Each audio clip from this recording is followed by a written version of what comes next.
ముఖ్యమంత్రి గారి యొక్క ఉపన్యాసం అంతా కూడా సుదీర్ఘంగా 3 గంటలు సాగినటువంటి తన యొక్క ఉపన్యాసంలో ప్రసంగంలో అసలు పసలేని యొక్క ప్రసంగం జరిగింది. ప్రసంగం అంతా కూడా విషం గక్కుతూ అత్యంత హీనంగా, సంస్కారహీనంగా, నిర్లజ్జగా, నిస్సిగ్గుగత వెకిలి మాటలతో మరి హేయంగా, హీనంగా, మరి దిగజారి దిక్కుమాలినటువంటి ఉపన్యాసంతో మరి తన మనసులో ఉన్నటువంటి విషయాన్ని మొత్తం మీద కక్కినాడు. అత్యంత జుగుప్సాకరంగా ఉన్నది వారి యొక్క ఉపన్యాసం. ఈరోజు వారి ఉపన్యాసం అంతా కూడా కేసీఆర్ గారి నామస్మరణం చేయడమే మొదటి నుంచి లాస్ట్ వరకు కూడా మొత్తం కూడా కేసీఆర్ గారు తప్ప తన చెప్పాల్సిన అంశం మొత్తం ఏమీ లేదు. వారు పదే పదే గవర్నర్ గారి ధన్యవాద తీర్మానంలో ప్రభుత్వం యొక్క పనితీరు, తమ చేయబోయే పనుల గురించి చెప్పాల్సిన అవసరం ఉండే. కానీ కేసీఆర్ గారు వారి కుటుంబం పైన నింద మోపుతూ అత్యంత సేమ్ రాజకీయాల్లో గాంధీ భవన్లో గతంలో పిసిసి అధ్యక్షుడు ఎట్లా మాట్లాడినాడో ఈరోజు ముఖ్యమంత్రిగా కూడా ఇదే సభలో అదే రకంగా మాట్లాడుతూ ఉన్నారు. వారు పదే పదే స్టేచర్ గురించి మాట్లాడుతూ ఉన్నారు. తను ఒక ఇన్ఫీరియారిటీ కాంప్లెక్స్లో ఉన్నారు. రేవంత్ రెడ్డి గారు అభద్రతా భావంతో ఉన్నారు. తన యొక్క అరాచకమైన ఆలోచనతోని దుర్భుజలాడినారు. కేసీఆర్ గారు సుదీర్ఘమైనటువంటి ఉద్యమాన్ని చేపట్టి 13 సంవత్సరాలు నిర్వ్యూహంగా పోరాటం చేసి తెలంగాణ రాష్ట్రాన్ని సాధించినటువంటి ఖ్యాతి, ఇమేజ్ తెలంగాణ ప్రజల్లో గుండెల్లో ఉన్నటువంటి నాయకుడు కేసీఆర్ గారు. 10 సంవత్సరాలు చక్కటి పరిపాలన అందించినటువంటి నాయకుడు కేసీఆర్ గారు. ఈ మొత్తం శాసనసభలోనే అత్యంత ఎక్కువ రాజకీయ అనుభవం గల నాయకుడు కేసీఆర్ గారు. దాదాపు 9 సార్లు ఎమ్మెల్యేగా, ఎంపీగా మరి ప్రజలతో ఎన్నుకోబడ్డ నాయకుడు కేసీఆర్ గారు. వారి యొక్క స్థాయి ప్రజల్లో వేరే.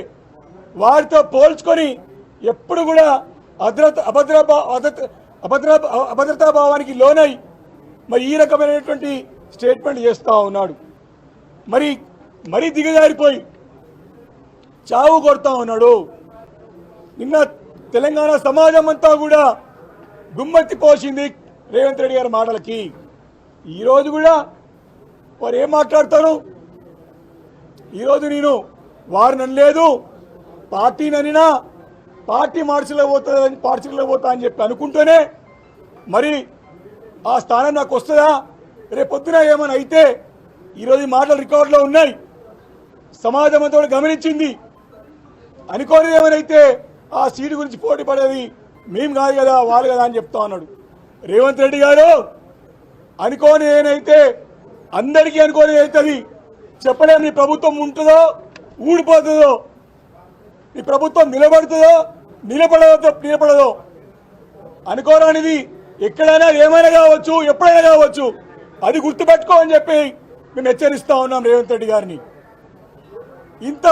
ఈ రకమైనటువంటి ఆలోచనలు, భావదారిద్ర్యం, భాష దారిద్ర్యం, ఇంతటువంటి నికృష్టమైనటువంటి ముఖ్యమంత్రిని ఈ దేశంలో బహుశా ఏ రాష్ట్రంలో చూడకపోవచ్చు.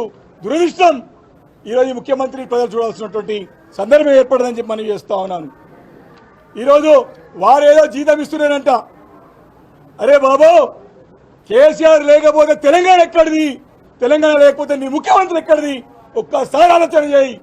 నువ్వు కేసీఆర్ లేని గురించి మాట్లాడుతావు, వారి స్థాయి గురించి మాట్లాడుతావు, వారి జీతం గురించి మాట్లాడుతావు. కేసీఆర్ పెట్టిన భిక్షనే ఈరోజు తెలంగాణ ముఖ్యమంత్రులకు 10 అని మాట మర్చిపోవద్దని చెప్పేసి నేను రేవంత్ రెడ్డిని హెచ్చరిస్తా ఉన్నాను. ఈయన మాటలు ఎట్లున్నాయంటే ఒక సినిమా ఉన్నది, ప్రజలను హింసించే రాజు ఒక ఆయన ఉంటాడు, పులకేసి అని చెప్పి.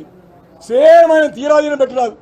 3 గంటలు సుదీర్ఘమైనటువంటి ప్రసంగంలో 15 నెలలుగా అలాగే ప్రజలకు ఇచ్చిన హామీలు ఏమైనా నెరవేర్చాలని ప్రశ్నిస్తే సమాధానం చెప్పలేక ఈ రకంగా చావులు కోరుకుంటాం, మా చావులు మాటలు రాజకీయ ఉపన్యాసాలు ఇచ్చిండు తప్ప ప్రజలకు అవసరమయ్యేటువంటి ఏ మాత్రం అంశాలు మాట్లాడలేదు.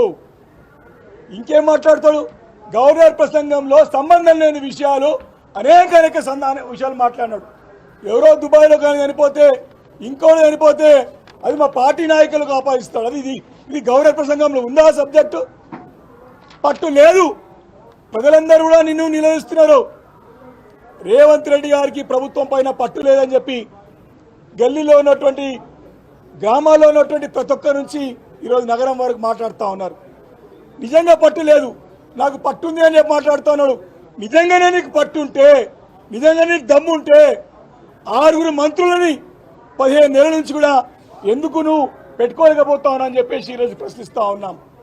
అప్పుల విషయంలో కూడా అన్ని పచ్చి అబద్ధాలే. అబద్ధాలు కాకుండా నేను ఢిల్లీ 300 సార్లు పోతానంట. ఢిల్లీలో మకాం పెట్టిండు, వ్యాపారం పెట్టిండు, ఢిల్లీ చుట్టుపక్కల ఆస్తులు కొంటుండు, వ్యాపారాలు చేసుకుంటుండు. అందుకే ఈరోజు అఫీషియల్గా చెప్పేసిండు నేను ఇంకా రాబోయే రోజుల్లో 300 సార్లు ఢిల్లీకి పోతా. ఇప్పటికీ 40 సార్లు పోయిండు. కేంద్ర మంత్రి చుట్టూ తిరిగిండు, ప్రధానమంత్రి చుట్టూ తిరిగిండు. రూపాయి వస్తలే అని చెప్తున్నాడు.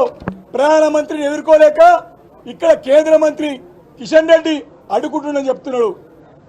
ఇది ఆయన చాదగాంతరం.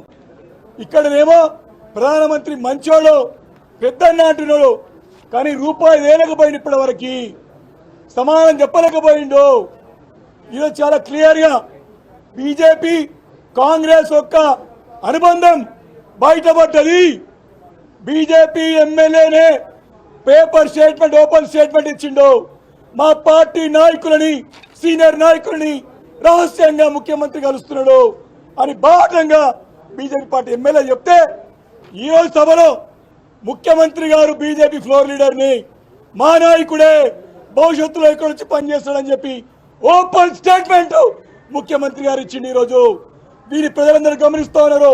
ఏ రకంగా ఈరోజు ఢిల్లీలోనేమో కొట్టాట, గల్లీలోనేమో బీజేపీ కాంగ్రెస్ దోస్తీ మరొకసారి బయటపడ్డది. దానికి తోడు బీజేపీ మా సహచర సోదరుడు కూడా చాలా బాగా మాట్లాడినాడు, చాలా సంతృప్తి వ్యక్తం చేశాడు, చాలా ఆనందాన్ని వ్యక్తం చేశాడు. ఈ రకమైనటువంటి రాజకీయాలు ఎప్పుడు చూడలేదు మేము. వాస్తవానికి కాంగ్రెస్ బీజేపీకి ఉన్నటువంటి సైద్ధాంతిక విభేదాలు ఎన్నో ఉన్నాయి, కానీ ఇక్కడ తెలంగాణ అసెంబ్లీలో ఈరోజు ఓపెన్గా బయటపడ్డ సంగతి చూస్తూ ఉన్నాం.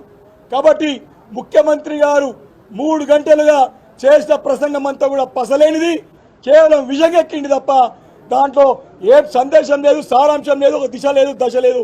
ప్రజలందరూ కూడా పక్కదో పట్టించే ప్రయత్నం చేసిందని చెప్పి ఈ సందర్భంగా మనవి చేస్తా ఉన్నాను.